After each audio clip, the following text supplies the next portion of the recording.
Hey guys, this is Ray with Phone Arena doing a video preview of the Samsung Galaxy Note, which is the smartphone with the absolutely biggest screen out there at 5.3 inches. And right off the bat, we would like to say that the Galaxy Note is indeed too big to be held and to be operated comfortably. You really need to have some very large hands in order to use this thing normally.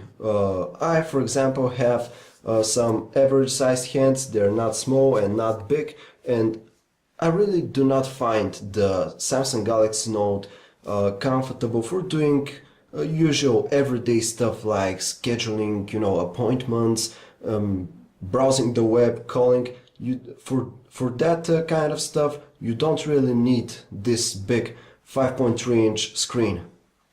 But the device does come with a few features that might make such a great display feel comfortable, but we'll get to them a bit later.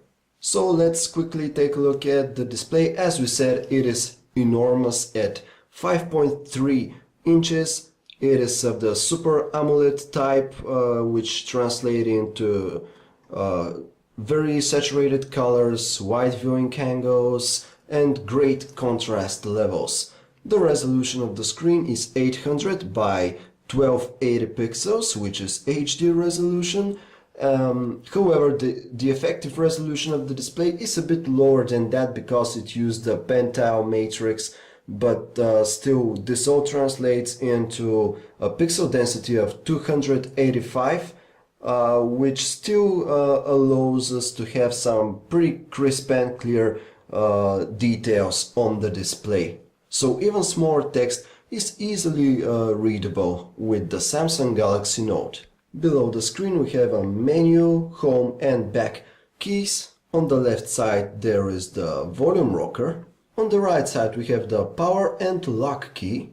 On the top we only have the 3.5mm headset jack. And on the bottom we have the micro USB charging and data connection port, as well as this capacitive stylus placed right here. We gotta say that it stays firmly in its spot, so there is no wiggle whatsoever with the capacitive stylus. The stylus itself, we find it long enough and thick enough in order to be held and used comfortably. It is designed so that it can work with the capacitive touchscreen of the Galaxy Note. But we'll talk more about it a bit later. As a whole, the phone feels pretty solid in the hand. It is made of plastic, and as a matter of fact, the plastic used for the back cover of the device is very flimsy. Let me show it to you. You see that? It's incredibly flexible and thin, but when it is placed on the phone, it doesn't feel that way. It doesn't feel cheap. It feels just like a normal handset. The Samsung Galaxy Note runs Android 2.3.5 Gingerbread operating system, but on top of it, it has the usual TouchWiz user interface. The idea behind TouchWiz is that you still have your multiple home screen pages, up to 7, and you can of course place your app icons, shortcuts and widgets on top of each home screen page in order to customize your device and kind of make it yours. The good thing about TouchWiz is that it makes the device feel a bit more casual and a bit more open to the general customer. However, it's worth noting that Samsung has made a few tweaks to the TouchWiz interface on the Galaxy Note in order to make it more relevant to the 5.3-inch realities of the device. For example, you now have up to 5 icons on a single icon row. Additionally, there are some custom apps like S-Memo, S-Planner, which are made entirely for the Galaxy Note. The S-Memo app is probably the most important one, since this is the app that you're gonna use in order to take notes. First of all, we would like to note that the capacitive stylus has a button on it, and when you press that button and keep the stylus on top of the screen for a couple of seconds, this takes a screenshot of whatever is shown on the screen, and it's automatically sent to the note-taking application, and you can just start drawing on top of it, taking notes. This is very similar to what you have on the HTC Flyer tablet, for example.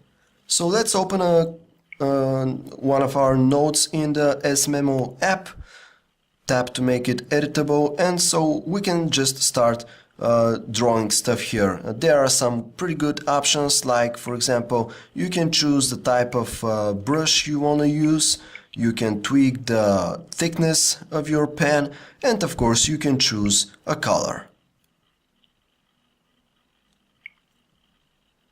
The bad thing is that we don't really find the capacitive stylus very accurate. It's actually a bit inaccurate when writing. So, but of course we hope that this is just a flaw with our prototype unit, and really hope that Samsung will make it a bit better with the final retail device. Because after all, this is the core idea of the Samsung Galaxy Note. The S-Planner application comes to substitute your normal calendar app. The thing about S-Planner is that it looks a bit more professional, so to speak. You have some additional options right here, and this is how you create an appointment. Just tap on a specific date. You know, nothing out of the ordinary, it's just a facelifted calendar. And when it comes to S-Choice, this is just a renamed Samsung apps.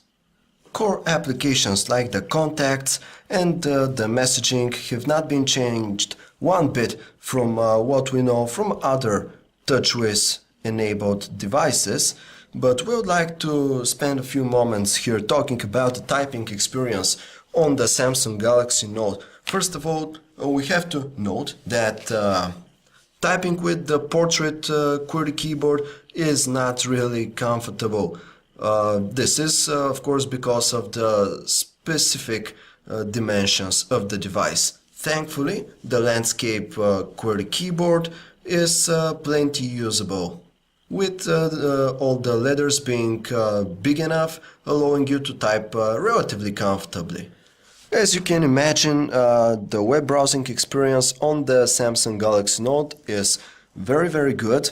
Even on our prototype unit you can see that scrolling is very smooth, flash objects are displaying properly, and you can do flawless pinch to zoom, although you do not get pan while doing pinch to zoom, and we certainly hope that someday Samsung will opt to add this feature to its Android browsers. But even with that, we're not of the opinion that the Galaxy Note provides a substantial advantage over some other capable handsets like the Galaxy S2, for example, with its 4.3-inch screen.